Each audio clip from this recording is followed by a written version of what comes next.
Hey guys, today I'm going to share some of my favorite cozy hobbies and ones that I want to pick up. So normally I'm actually someone who has way too many hobbies and sees way too many cool new things on social media that I want to try, and I try to keep it down because I already have enough stuff. But I had a friend come up to me recently and actually asked for some recommendations and advice, so in case you happen to be one of those people who are looking for a new hobby, this might be for you, and I hope one of these pique your interest. For me, hobbies are in two categories, active and passive hobbies. Basically what this means is how much energy and concentration I'm going to put into the activity. So an active hobby is something where I actually need to concentrate on, probably not great for multitasking, and I need to actually think about it and make decisions. So it's a very actively engaging hobby. Versus a passive hobby is something that I can do somewhat mindlessly. I can multitask with it, whether that be thinking about something else entirely, watching a show, something of that kind. And they're both great. I think they both have uses in different contexts. So I'm gonna let you know with each of the hobbies what category they fall into, and hopefully that helps you know what you're getting into. I'm a very sentimental person, and this just very much feeds into that. This is my little scrapbook or memory journal or junk journal.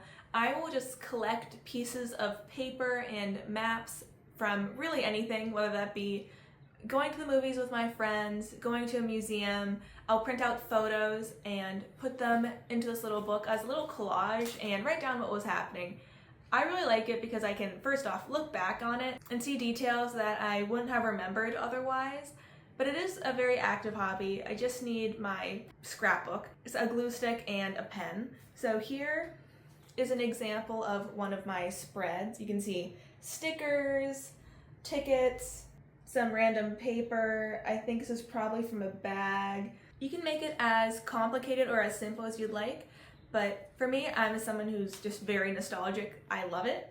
For days that I really want to just do something with my hands, but I don't have the energy to really think about it, I think coloring books are a great option. This just happens to be the one I got at Michael's a few years ago. But there are so many options, and any interest or season or occasion you can think of, there's a coloring book out there for you. They are so accessible. You can get them at grocery stores, any craft store, or you can also go online and find small artists who also make coloring book pages and coloring books. And something that's kind of similar that I was first introduced to in school, and you just need some type of blank paper. For me, it's a sketchbook, or Zentangles. Now I'll put in a photo because I'm not great at describing it. How I do it is that I put in some type of starting border and then put a recurring pattern in it and kind of do that over the entire page. I'll put photos in because I don't think that really helps as a description without some type of visual context. Sometimes hobbies are just going back to your roots, and I completely forgot that I loved these as a kid until I found it again in a little airport bookstore, and that is, in this case, Myrtle. I'm on volume 2, and they're little logic puzzles. And in this case, it's kind of like a game of Clue where you need to figure out who did it, where they did it, why they did the murder, and as it goes on, it gets more complicated with what were their motives and such like that. Oh, Wednesday's at that very special age when a girl has only one thing on her mind. Boys. Homicide. It's an active enough hobby that I can't really multitask with it. I need to focus on it, but not too active that I need my full brain power and dedication to it. And they're great for just sitting down for 5-15 minutes and just doing a puzzle. And in this case, I don't know if all of them are like this, but at least in the Myrtle cases, they actually have a bit of a through line. So if you go to the back to check your answers, you get the dialogue between the characters and what happens next and leading to the next murder. Insert clip of Wednesday in the show going, Wednesday's of the age there's only one thing on her mind. Boys, homicide. If you've watched any of my other videos, you're probably expecting this, and that is painting. So there's so many different types of paint. I have my gouache set, watercolor, acrylic, there's also oils, and it really just allows for so much more creative freedom. For me, it's very all-encompassing. It's a very active hobby. I can't really watch anything in the background, have a conversation, or think about anything else, which is great for when I want to turn my mind off. But also something else I love about painting, and this is just, for me, it's very much an exercise in appreciation because I notice details that I wouldn't have noticed otherwise. And then when I see the subject in person, in real life again, I'm noticing these small details that I wouldn't have noticed without studying it for hours on end. For example, the shape of my dog's ears. But the one downside about painting is the cleanup, and that is where paint markers come in. These are just from a set from Shuttle Art, I believe, and it has a brush tip and a fine tip. One thing I don't like about any type of pen is that you're really restricted to the colors that you use, just what's already mixed, because at least for me, I've never figured out how to blend it once it's on the paper, but it is great in terms of not having cleanup, wanting to leave the house. Perfect for that. Something that might be a little bit more niche, but you can definitely use with scrapbooking, is lino cuts. Basically, it's creating your own stamps, so you need some type of stamp material, and then something like this, which is what you use to carve it. When it comes to actually creating the design for the stamp, it's very active, but once it gets to the carving part, it's fairly passive for me because it's just following the lines. So it has like that good balance between the two, but also can be practical, whether that be using them as stamps for your books or maybe a planner. There are so many different options. Truly, options are endless. It's whatever your creativity can come up with. I'm not currently working on any, so I don't really have anything to show you. But another one that is great, and if maybe paper isn't what you're feeling, I love cross stitch and embroidery. I'm not very good at it, I would like to point out, but I love getting kits and just following along, especially if the design is printed or in some way marked on the cloth. That makes it so much easier. You don't need to get the Home Sweet Home ones that you might have seen at Joann's. RIP, I miss you, Joann's.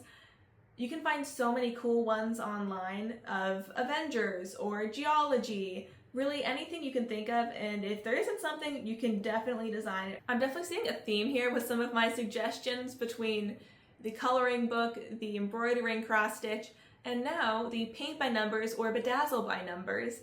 I personally see so many videos of the bedazzle by numbers and I've never tried it, but I want to so badly. But as you can see, I already have a lot of hobby options. I don't need to add more. But one thing that's great about either a paint by number or a bedazzle by number, something where you're following along, is that maybe you really want to paint, but you can't invest the amount of energy and concentration into it. Someone has already put in that effort, so all you have to do is follow along.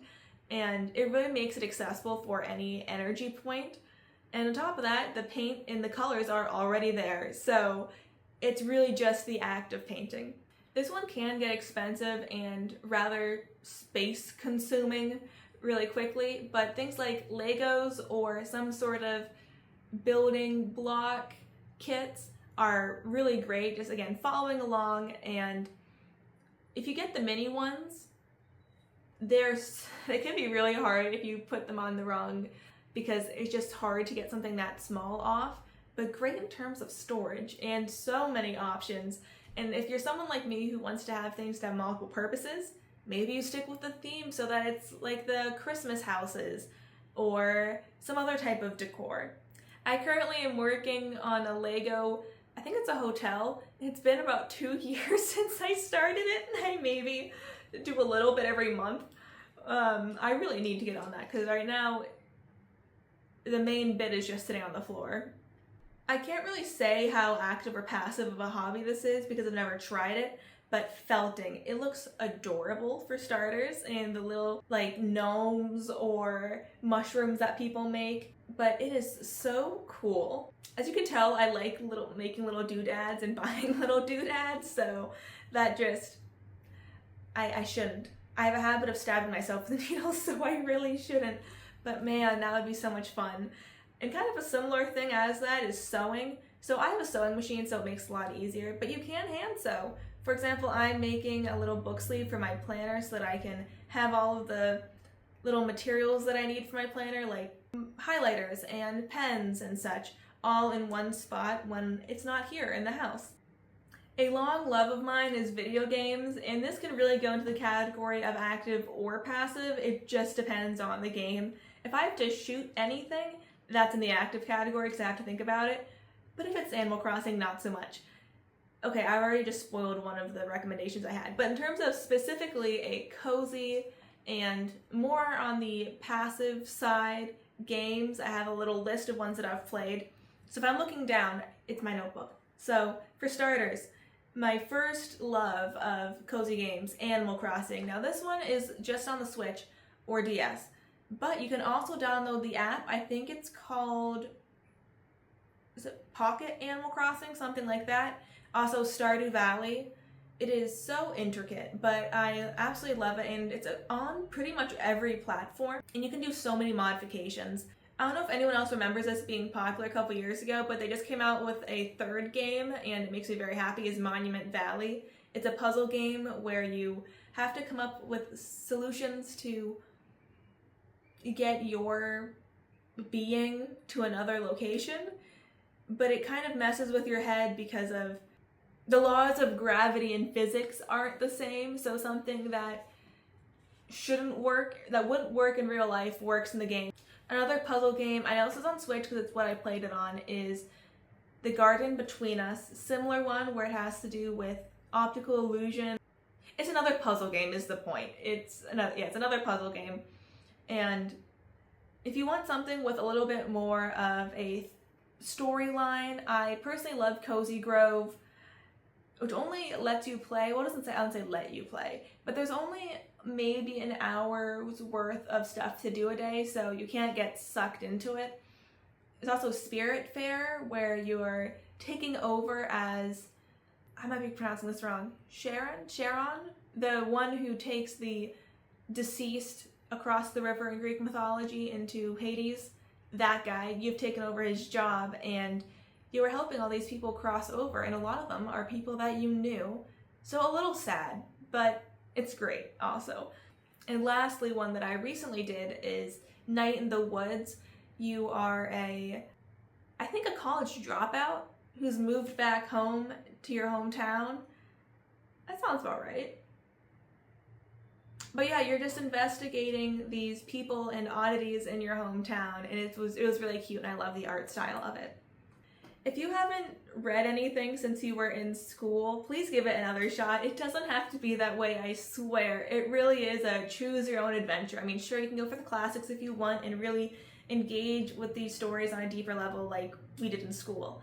But you can also choose things that are really cozy and cute, or really adventurous, or things that make you really contemplative. There are so many options out there, and I implore you to give it another shot. So here are some of the ones that I have read recently that I really enjoyed. So The Murderbot Diaries, it's actually currently a show on Apple TV, which is really fun. It's this sci-fi novella series about a security unit who is mostly machine, has a few organic components that are human, and it has free will, essentially. And it's very funny.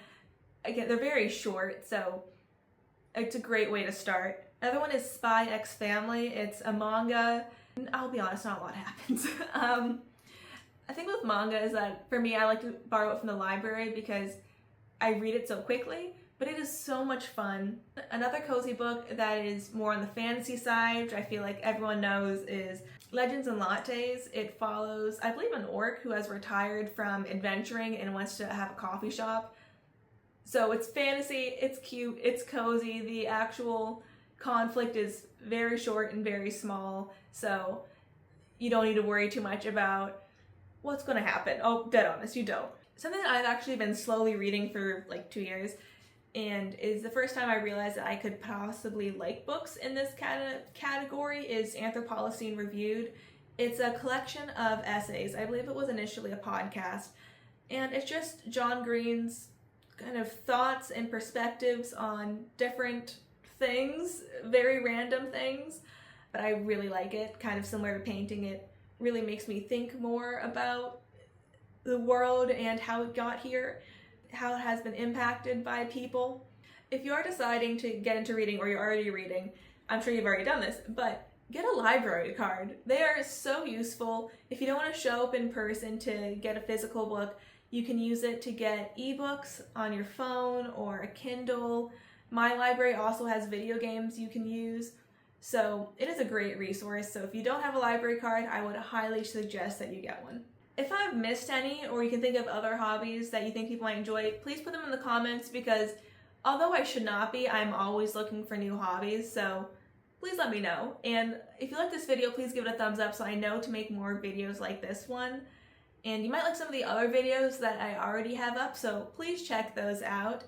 But as for this video, that's it. I'm done. Goodbye.